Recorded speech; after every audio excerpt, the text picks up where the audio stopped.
রক্তাক্ত ইতিহাস, রহস্য ও বিশ্বাসঘাতকতা। ইতিহাস অনুরাগী শিক্ষার্থীদের ফতেহপুরের এই পবিত্র ভূমিতে স্বাগত। আজ আমরা বাওয়ানি এমলি কাছে সেই বিস্মৃত মর্মান্তিক ইতিহাস জানব। চলুন সরাসরি আমাদের মূল বিশ্লেষণে যাওয়া যায়। আজকের এই আধুনিক স্মৃতিসৌধের প্রবেশদ্বারের সামনে দাঁড়িয়ে একবার কল্পনায় 1858 সালের সেই রক্তক্ষয়ী দিনগুলিতে ফিরে যাওয়া যাক। এই শান্ত আর নিরিবিলি জায়গাটি একদিন কি অকল্পনীয় এক বিভীষিকার সাক্ষী হয়েছিল তা ভাবলেও রীতিমতো গায়ে কাটা দেয়। কিন্তু কেন একটিমাত্র তেঁতুল গাছ 52 জন বীরের শেষ ঠিকানায় পরিণত হল? এই আত্মত্যাগের মাত্রা এতটাই বিশাল ছিল যে জানেন, স্থানীয়রা বিশ্বাস করেন শোকে এই গাছটি নাকি তার বেড়ে ওঠায় একেবারে থামিয়ে দিয়েছিল। 1 নম্বর অংশ, ঠাকুর যোধা সিংহের উত্থান। ঘটনার একেবারে কেন্দ্রে ছিলেন ফতেহপুর জেলার রসুলপুরের এক তরুণ জমিদার ঠাকুর যোধা সিং আটিরিয়া। ঝাঁসির রানী লক্ষ্মীবাইয়ের বীরত্বে প্রবলভাবে অনুপ্রাণিত এই তরুণের বয়স তখন মাত্র 20 বছর। আর এই বয়সেই তিনি ব্রিটিশ ইস্ট ইন্ডিয়া কোম্পানির বিরুদ্ধে হাজার হাজার কৃষককে একজোট করে এক দুর্ধর্ষ গেরিলা নেতায় পরিণত হন। 1857 সালের ফতেহপুরের এই অভ্যুত্থানের দিকে একটু খেয়াল করুন। যোধা সিংয়ের গেরিলা কৌশলের বিস্তারটা সত্যিই অভাবনীয়।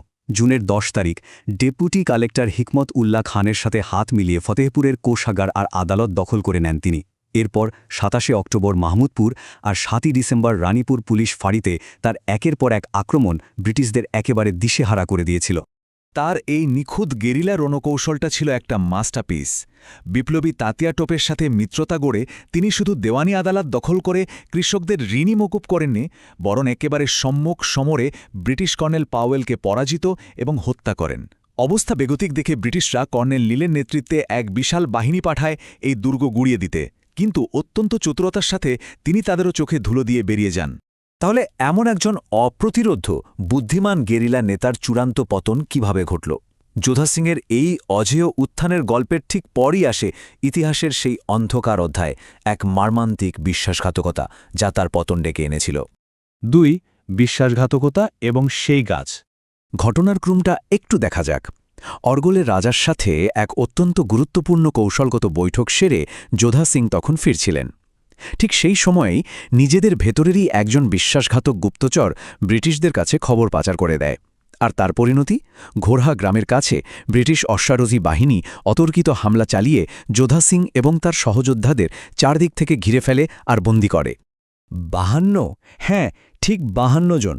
সংখ্যাটা বড্ড ভারী, তাই না? এই 52 জন বিপ্লবী, যার মধ্যে স্বয়ং যোধা সিংও ছিলেন, তাদের সবাইকে 1858 সালের 28 এপ্রিল ঠিক এই তেঁতুল গাছটিতে একসাথে ফাঁসিতে ঝোলানো হয়েছিল। 3 নম্বর অংশ, ভবানী সিংয়ের প্রতিরোধ।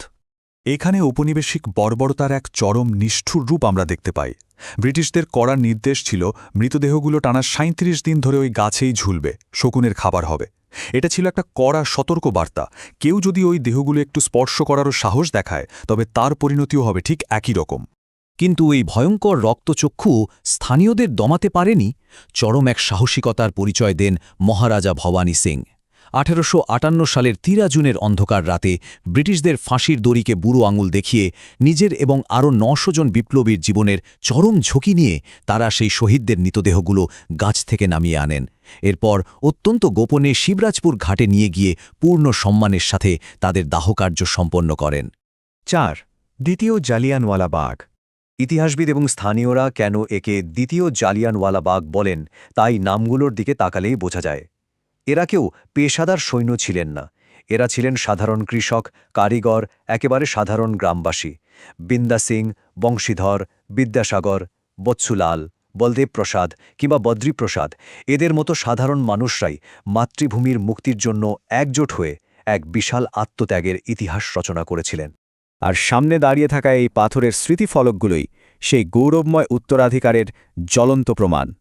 এই ফলকগুলোতেই চিরকালের জন্য খোদাই করা রয়েছে সেই বীর শহীদদের নাম। 5 নম্বর অংশ, পাথরে খোদাই করা উত্তরাধিকার।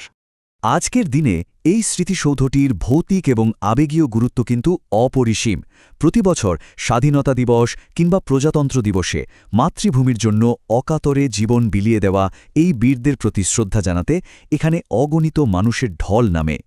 ইতিহাসের পাতা থেকে এই বীরত্বগাথাকে তুলে আনতে সম্প্রতি বেশ কিছু চমৎকার উদ্যোগ নেওয়া হয়েছে। যেমন ধরুন 2025 সালের এপ্রিলে প্রকাশিত হতে যাওয়া বিজয় নারায়ণের বই দরখাত the witness of freedom fighter. এই বইতে গাছটির দৃষ্টিকোণ থেকে পুরো ঘটনাটি বর্ণনা করা হয়েছে। শুধু তাই নয়, ফতেপুরে যোধা সিং এবং দলিয়াও সিংয়ের সম্মানে একটি সরকারি মেডিকেল কলেজের নামকরণও করা হয়েছে, যা এক বিশাল স্বীকৃতি। সবশেষে একটা প্রশ্ন রেখে যেতে চাই, কেন কিছু ঐতিহাসিক বিয়োগান্তক ঘটনা কালের স্রোতে প্রবলভাবে প্রতিধ্বনিত হয়, অথচ বাওয়ানি ইমলির মতো এমন বিশাল আত্মত্যাগের ঘটনা এক তেঁতুল গাছের নীরব ছায়ায় যুগের পর যুগ প্রহর গণে? আমাদের এই বিশ্লেষণ আজ এখানেই শেষ হচ্ছে, তবে আমাদের সম্মিলিত স্মৃতি আর এই মাটি ঘেঁষা ইতিহাসকে